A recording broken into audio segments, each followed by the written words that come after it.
Welcome into the Spiritual Evolution Podcast. I just wanted to speak real quick on some things that I'm seeing out there in the world of artificial intelligence.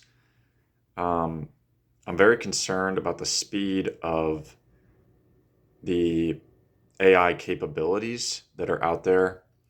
And I think that there's many different schools of thought in this area, but I think that people are underestimating and um, not really understanding the level of that the models have jumped in the past like 3 months, and especially in the past 3 weeks or 2 weeks even. The newest models that have been released, Opus 4.6, OpenAI 5.3, Codex. Um, I have access to 4.6 through my job, and I've used it. I basically fed it an Excel sheet with all of this information on it. No context. I just said, "Hey, this is what I need. Make this thing for me."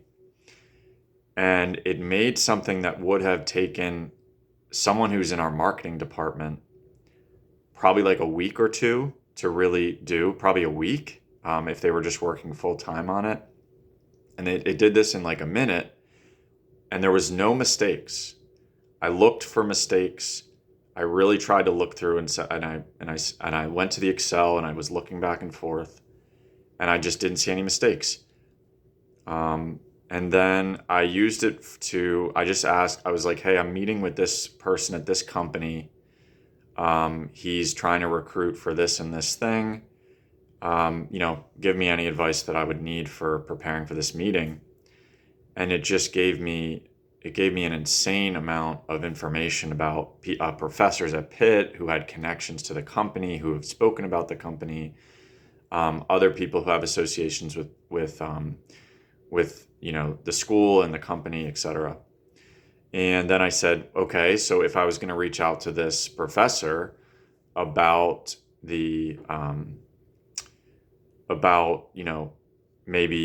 helping this company to push a job posting out to students, write me this email. I just kind of wanted to see what it would do. I'm not saying I'm necessarily using this, but I'm kind of just testing it in the real world, And I then got this email back. It was unbelievable. And I put it into an AI detector, which detects artificial intelligence versus human written work.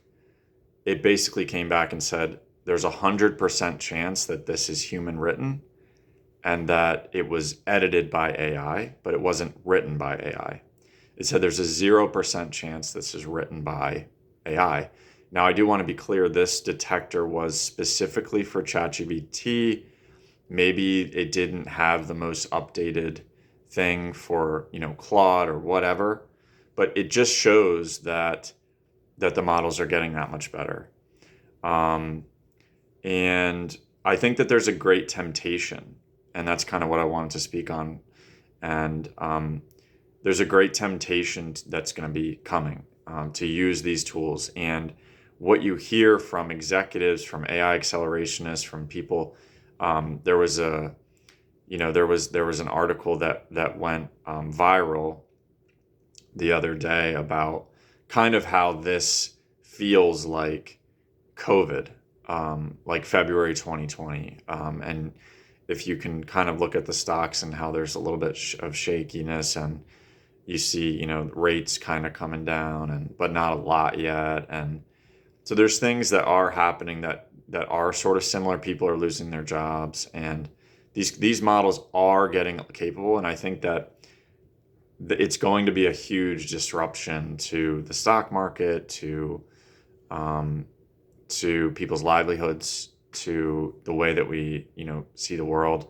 I do think it's that big a deal. I know that people are still using the free models, and they're thinking about, 2024 or something, and they're saying, hey, these things are hallucinating or whatever. Whatever they're saying, this is not the case for the newest models that you actually have to pay for. And so there's a few things, I guess. I just want to say that I recognize that this maybe to this audience it's a little bit esoteric, but it's just something to be aware of, that these capabilities have made a massive jump and they are self-improving. So they're writing their own code, like the AI itself is writing its own code for its own improvement, which is usually what is termed the beginning of the singularity, where we just have an exponential rise of capabilities of artificial intelligence. Obviously, I'm not going to cover, what any of this is on a spiritual level, but this is just kind of a quick report on what's going on. I think there will be job displacement, and I think that the temptation is that when you lose, basically what they're saying is, if you don't use this technology, you're going to lose your job. You're not going to be employable. And so there's a great choice that we all have, right?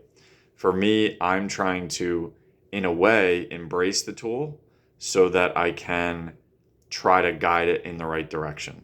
That's kind of the middle way that I'm trying to see here. The Christ way would be to use it responsibly and try to guide it in the right direction. But I'm recognizing within my own personal self that there is a great temptation involved in these tools. And I'm personally taking a break, and I'm doing what Scott Galloway is talking about, which is basically unsubscribing from all big tech. I'm taking away my YouTube sub, my Amazon sub.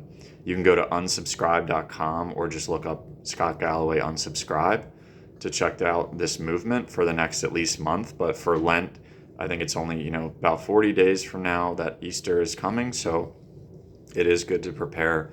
And I think I will try to not use AI as well within those 40 days. And this is just a quick report that I'm putting out there about how I'm feeling about AI. Hope that it makes sense for you. If you have any questions, feel free to post in the comments. I really appreciate your support and watching this video. Thank you.